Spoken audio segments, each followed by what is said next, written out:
మేము ఎప్పుడు ఎవరిని ఏమి అనలేదే, ఎవరిని వ్యక్తిగతంగా ఎప్పుడు మేము ఎవరిని కూడా మాట్లాడలేదు.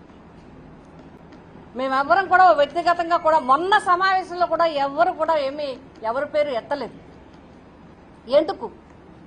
ఎందుకు మీరు ఇచ్చేస్తున్నారు?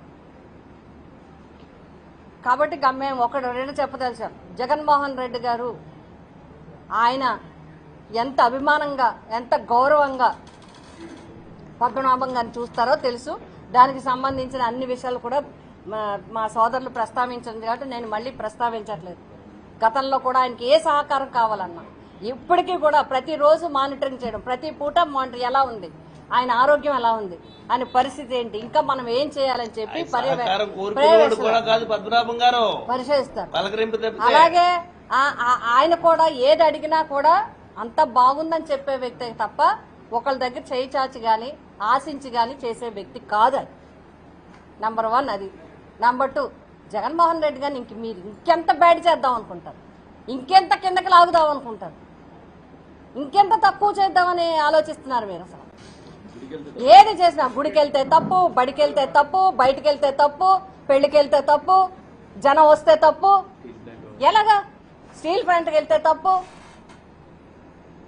ల్యాండ్ ఆర్డర్ ప్రాబ్లం ఎక్కడున్నా, ఎంతమంది మా అమ్మాయిలు మిస్ అయిపోయారు, ఎంతమంది ల్యాండ్ ఆర్డర్ ప్రాబ్లం ఉంది, ఎన్ని సమస్యలు ఉన్నాయి రాష్ట్రంలో. సమస్యల గురించి మేము గతంలో వైఎస్ఆర్సీపీ 5 సంవత్సరాలు పాలించింది, ఇగో మీ ప్రభుత్వంలో ఇది చేయలేదు, మేము చేసి చూపించామని ఒక్కళ్ళన్నా మాట్లాడుతున్నారా? ఎంతసేపు ఏదో ఒకటి మాట్లాడడం ప్రజలకు కూడా విసుగొచ్చే పరిస్థితి వస్తున్నాయి. అందుకే ఒక్కొక్కరు 2 సంవత్సరాలు అయిన తర్వాత జగన్ గారి దగ్గర రావడం మొదలు పెడుతున్నారు. ఎందుకని? ప్రభుత్వం ఫెయిల్ అయింది కాబట్టి. అందుకనే జగన్ గారిని ఇంకా కించపరచాలని మీరు జగన్ గారి మీద దృష్టి పక్కన పెట్టి ప్రజలకు ఏమైనా న్యాయం చేసేలాగా చూడండి దయచేసి మేము కోరుతున్నాం. అలాగే 2 కాపులంతా ఐక్యంగా ఉంటారు, ఏ పార్టీ అయినా పర్లేదు. నాకు త్రిమూర్తులు గారు అందరూ చెప్పినట్టుగా ఇందులో ఈ కాపు జాతిని కించపరిచే విధంగా ఎక్కడే ఉన్నవాళ్ళు అక్కడ ఉండండి, ఎవరు పని చేసుకున్న వాళ్ళు వాళ్ళు పని చేసుకోండి. ఒకరిని ఎవరు ఎంతలో ఉండాలో అంతుంటే మంచిది. మీరు తెలిసి తెలియక వచ్చి రాక అప్పటికప్పుడు ఏదో ఒకటి మాట్లాడేస్తే జాతిని అవమానించినట్టు అవుతుంది. కాబట్టి జాతులను అవమానించకండి, గౌరవంగా ఉంచండి. మన గౌరవాన్ని మనం కాపాడుతూ పుట్టిన జాతిని పుట్టిన కులాన్ని గౌరవించేలా చేయమని మేము కోరుతున్నాం.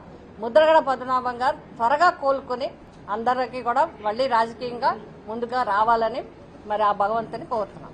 నమస్కారం.